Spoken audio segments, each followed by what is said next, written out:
Hello বন্ধুরা, সবাইকে স্বাগত আমার চ্যানেলে। সবাই আশা করি অনেক ভালো আছেন। আমি অনেক ভালো আছি। দেখুন আমি চালতার আচার বানিয়েছি। চিনি দেওয়া হয়েছে, তারপর কিছুক্ষণ নেড়ে নেব।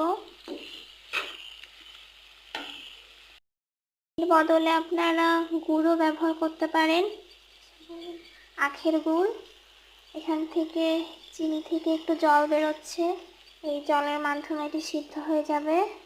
গুড় থেকেও জল বেরোবে, তো ওইটাতে সিদ্ধ হয়ে যাবে।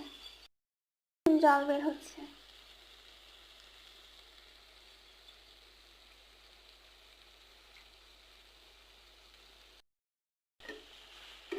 একটু নেড়ে নিতে হবে জলটা না শুকিয়ে যাওয়া পর্যন্ত। মশলা ছিটিয়ে নিয়েছি, ভালো মতো একটু নাড়াচাড়া করে নিব।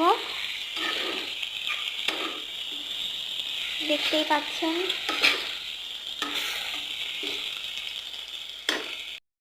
এখন একটু লালচে লালচে রং এসে গিয়েছে। আপনারা গুড় দিয়ে করলে পরে আরো বেশি লাল লাল রং চলে আসবে, আর একটা স্মেল বের হচ্ছে। আর কিছু টাইমের অপেক্ষায় সময়ভাবে নাড়াচাড়া করতে থাকবেন, দেখবেন আরো লাল কালার চলে আসবে।